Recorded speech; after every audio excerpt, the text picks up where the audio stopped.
भगवा पहन काशी में वो डुबकी लगाई, तो मैं सही कह रहा हूं।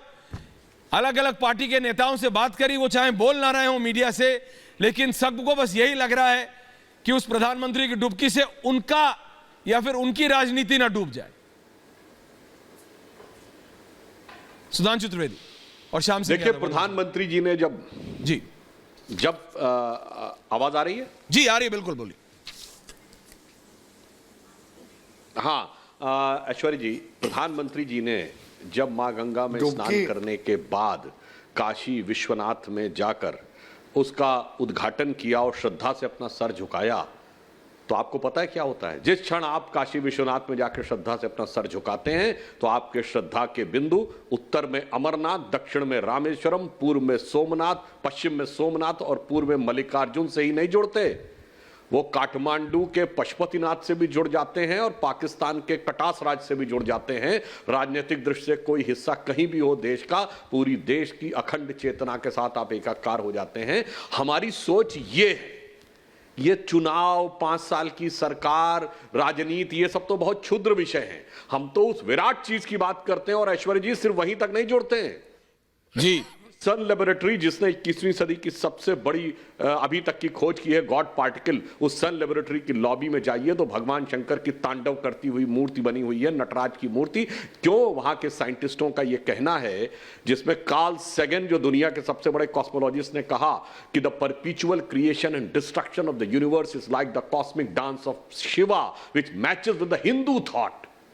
तो साहब, आप वहां तक जाके जुड़ते हैं तो ये भारत की चेतना से लेके भारत के ज्ञान विज्ञान चेतना के विस्तार तक का एक बहुत विराट विषय था। मगर जिनकी बुद्धि जैसी होती है वो किसी चीज को उतना ही देख पाते हैं। जैसे आसमान से पानी पूरा बरसता है, जिसके हाथ में कटोरी है वो कटोरी ले पाता है, जिसके हाथ में बाल्टी है वो बाल्टी ले पाता है, और सरोवर है तो उसमें सरोवर कहा जाता है। तो पात्रता के अनुसार सब लोग अपना ज्ञान ग्रहण करते हैं, हमें किसी से कोई आपत्ति नहीं है। हमारी सोच ये विराट थी, यह मैंने स्पष्ट कर दिया। सुधांशु त्रिवेदी जी, आपने बात नहीं, मैं एक सेकंड, सबके पास आ रहा हूं सर, एक एक करके सबके पास, शांति से आराम से बात करें। सुधांशु जी, आपने सन लैबोरेटरी की बात भी कर ली, आपने चेतना की, आपने पाकिस्तान, नेपाल, सब आपने बता दिया, आपने समझा दिया। लेकिन राहुल गांधी तो हिंदू और हिंदुत्व को अलग करने में लगे हैं। राहुल गांधी तो कहते हैं कि आप हैं हिंदुत्ववादी और हिंदू वो हैं। तो आपका ये जो इतना सारा ज्ञान है, जो आप हर चीज को इतना इनडेप्थ में जाके समझाते हैं सुधांशु जी, वो राहुल गांधी के साथ आप किसी दिन संसद में क्यों नहीं बैठ जाते? मैं बता रहा हूं, मेरे पास मैसेज आते हैं कि आप इतना सब आप दुनिया को समझाते हैं, एक दिन राहुल गांधी को समझाइए। देखिए, कहा जाता है कि समझने के लिए वैसी दृष्टि भी चाहिए ना। वो राहुल गांधी जी जो अपने को स्वघोषित परम शिव भक्त कहते हैं, लगता वो हिंदू और हिंदुत्व का अंतर ही नहीं समझते।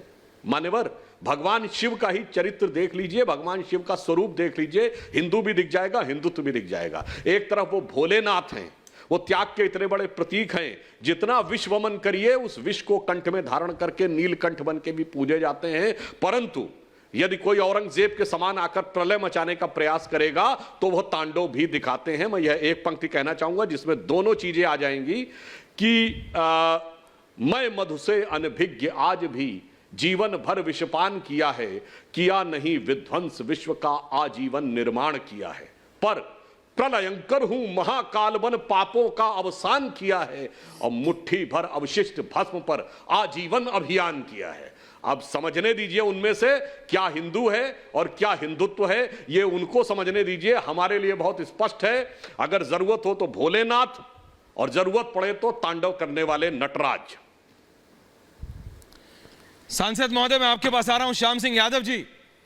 श्याम सिंह जी, चाहे बीएसपी हो चाहे एसपी हो, सबके पास आ रहा हूं। अभिषेक जी, आपके पास भी आ रहा हूं। बताइए। श्याम सिंह यादव जी, हर एक, मैंने जिस भी राजनेता से बात की, उन्होंने